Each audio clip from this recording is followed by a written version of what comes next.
Your Honor, if you've read my letter already, I'm not going to put you through having to listen to it all again. And no, feel free. This is your day. This is your day in court. This is your day in court. If you so desire, that's fine. Okay. Well, I will just kind of, I guess, skim over some of the things because my husband really touched on a lot of those. But what I did say to you in my letter was that I didn't want to write this letter. My attorney, Chris, told me that it would be a good idea. And the reason I didn't want to write it is because I don't feel right about asking for mercy or empathy or any of that. This whole thing has humbled me. I just didn't even know that it was possible to be humbled as much as I've been humbled. And the remorse that I have and the guilt that I have that has occurred from that one very poor decision is what I want to talk to you about is the way that it's affected my family and how undeserving they are. My lawyers told me that you're fair and reasonable, and I told you in my letter that I'm prepared for whatever justice you deem appropriate. But I do want to share with you how my consequences, the consequences of what I did, my mistake, and how it affected my family and mostly my children. I mean, it's affected all of us and my husband, but the kids are the innocent ones, and I just want to make you aware of what they've gone through. This incident occurred over 8 months ago, but my children just still continue to suffer the indignities that were caused by what I did. I think they're continually embarrassed. They're continually chastised and mocked.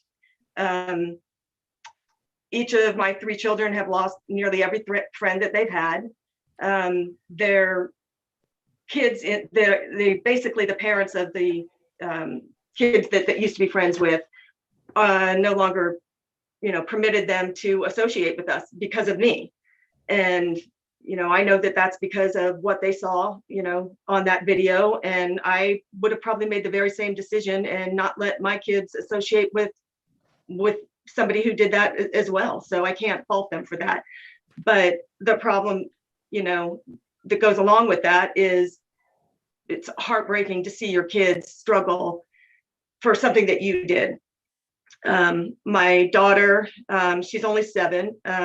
She's pretty much, she's like me. She's an extrovert. She's very social. Mrs. Hunter. I'm sorry? Mrs. Hunter, slow down and breathe, okay?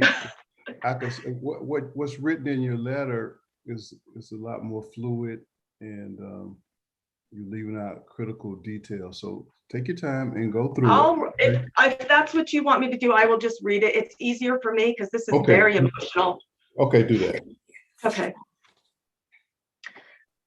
It's heartbreaking to see my young daughter struggle with the loss of her friends and her limited understanding of why she can no longer play with them. My other 2 children have more insight into their loss, so there's no need for that constant explanation. In the past few months, my children collectively decided that they would no longer divulge their last name to anyone new that they met.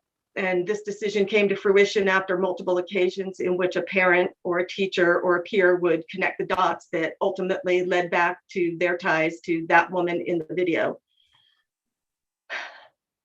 My children no longer engage in any type of team sports or otherwise, just to avoid meeting anyone new. But a couple of months ago, a new family did move into the neighborhood, and a boy the same age as my middle child pursued a friendship with him, and my son was very reluctant to befriend him given his past experiences. But I encouraged him anyway, and eventually he gave in, and they became fast friends. For several weeks, my son was happy and almost carefree. They spent every weekend together, they had sleepovers, they built forts, and they just had fun being boys. My husband and I were hopeful, but then it stopped. The boys stopped coming over, and my son was heartbroken again. My eldest son was just starting high school when the social media frenzy was at its peak. There were thousands of posts, pages, and links being spread, tweeted, and shared all throughout our small town. And in the midst of it all, my son had to start high school, a brand new school where he knew no one and had no friends. And it's difficult enough to be an adolescent and starting high school as the new kid, but to do so during this tumultuous time and under the microscope of a small town made it nearly unbearable for my son, who was already an introvert. Like any normal 15-year-old, he just wanted to fit in and be accepted. Instead, he was shunned. His classmates would boldly ask him, and purposefully in the midst of a small crowd, if his mother was that lady in the video. It was like he was the son of the woman who wore the scarlet letter. And although he tries to hide his emotions from me to avoid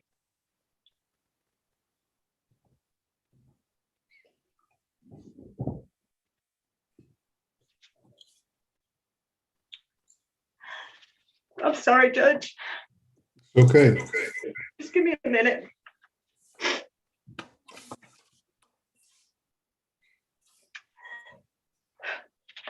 The reason that this part is so raw and emotional for me is because the last time I was in court, afterwards, the media was, the story, it just was more prevalent. I got a lot more text messages and all of that kind of stuff. But the reason that this particular part is so emotional for me is because right after that, my son was taken out of class and brought into the counselor's office. And they basically said, we saw your mom and we just want to make sure that you're okay. You know, we know you can't talk to your mom or you can't talk to your dad, you know, and we just want to make sure that you're okay. And I just think that having my letter go public and having his teachers read it and his guidance counselor and, you know, just everybody, it just made it that much more worse for him. And that's why this particular part of my letter is so hard for me, because this just happened and I'm just having a really hard time with it, because he did come home and he did try to just brush it off like it was no big deal. But my husband and I, for the next 2 or 3 days, we just kept asking him, you know, Tate, what's wrong? Tate, what's wrong? He wouldn't tell us, but we knew what was wrong. And so that's just been really hard. I just wanted to explain why this particular part is so difficult because of what just happened with that. But anyway,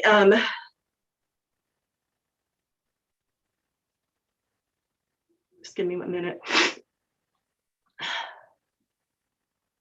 So his classmates, I told you would ask him if I was that lady in the video, and I mentioned the whole thing about the scarlet letter. I'm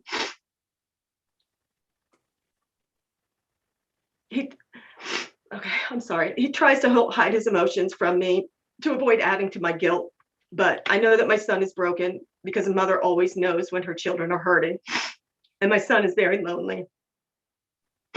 The few longtime friends he had at the small private school he attended during elementary and middle school have been forbidden to continue the friendship with him. This was after a classmate distributed the video throughout the entire academy.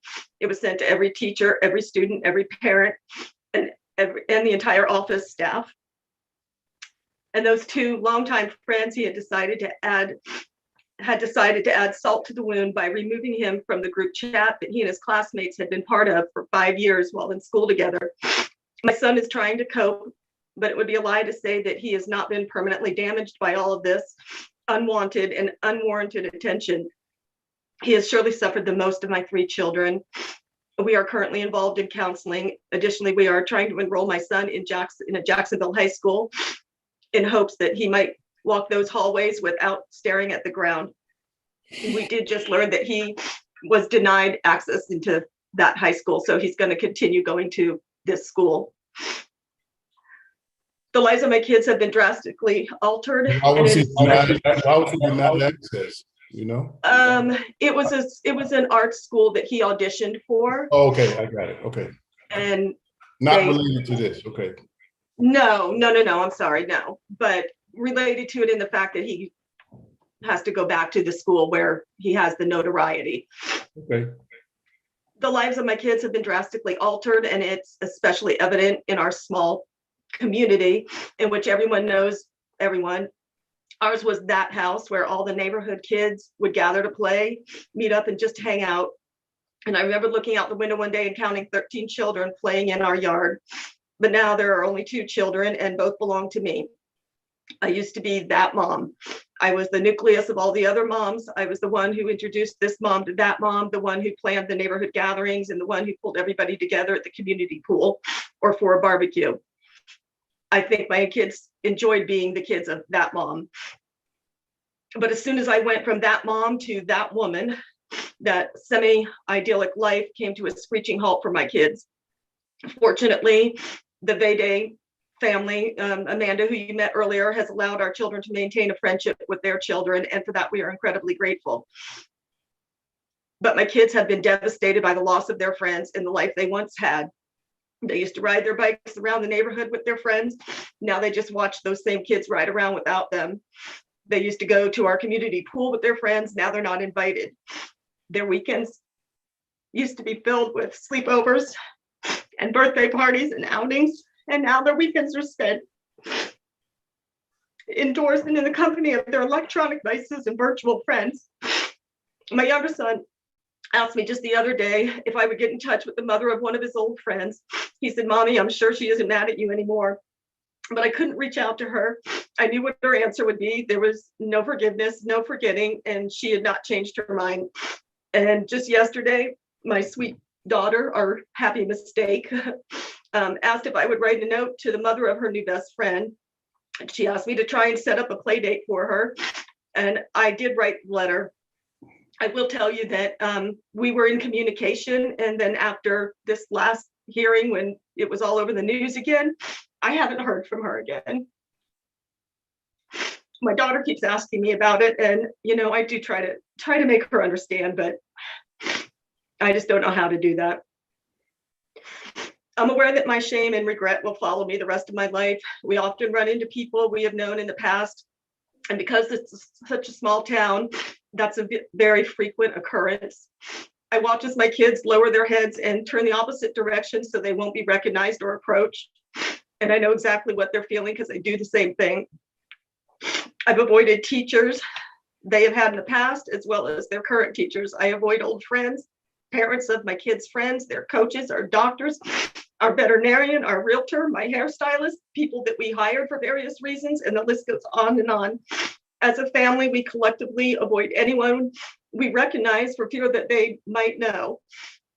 We no longer patronize the locally owned stores and restaurants where people know us. We no longer socialize with anyone except for the handful of friends from our church who you met, most of them today, and who thankfully chose not to judge us, me. We no longer take our family bike rides around the neighborhood. We no longer wave at the neighbors passing by. We no longer make small talk with anyone while working in our yard. And it's clear that the majority of our neighbors no longer wish to associate with us on even the smallest of levels.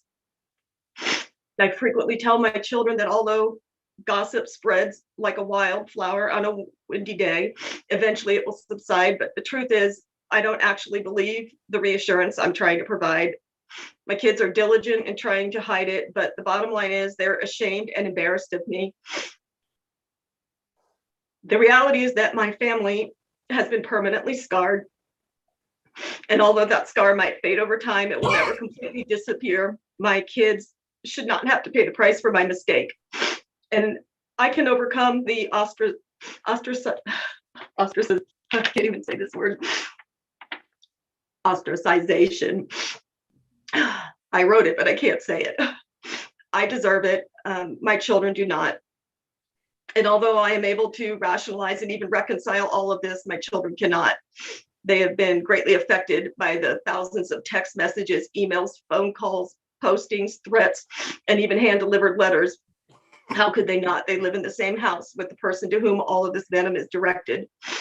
It settles like dust around our home. You can't really see it, but you know it's there. And it is unreasonable and unrealistic to think they wouldn't be permanently damaged. They are children. They see, they hear, and they witness everything. and they just want it to stop. Judge Ruth, I could provide you with so many more details and incidents surrounding my family, as well as the magnitude and depth of the ongoing backlash that my mistake has caused my entire family to endure. And it's been wider and further reaching than any of us could have imagined. It's crept into every crevice of our lives. My children, my husband, my 83-year-old mother, my siblings, members of my extended family, and so many others have been tainted, harassed, threatened, and shamed. And I know that there's been a lot of fallout for Ms. Sprague as well, and likely for her family as well. I was and I am a very private person. I have never had an appetite for social media. The only purpose Facebook ever served in my life was to upload photos of my kids to share with family and friends. The full intention of my letter, Judge Ruth, is to provide you with a very small glimpse into the lives of my family. And what I have shared in this letter is really just the tip of the iceberg. And though it is very raw and surreal, what I have shared has sadly become our reality. And I don't want to be responsible for any more grief and strife from my family. My mistake will continue to affect all of us in some shape or form for the rest of our lives.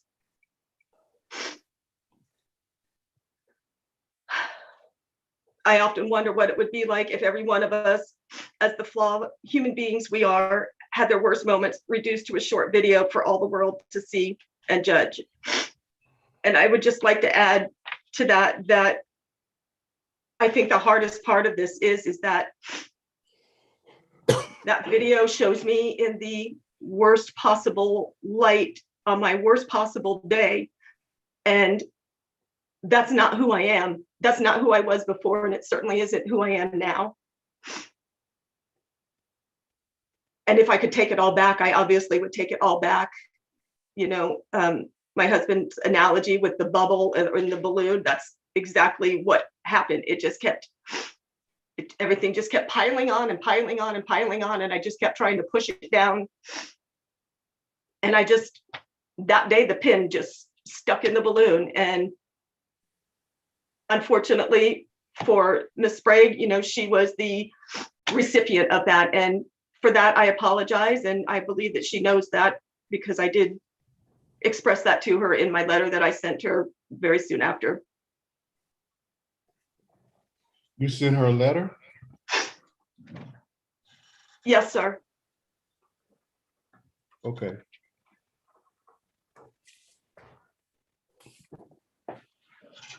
And Your Honor, I have no further questions for Ms. Hunter at this time.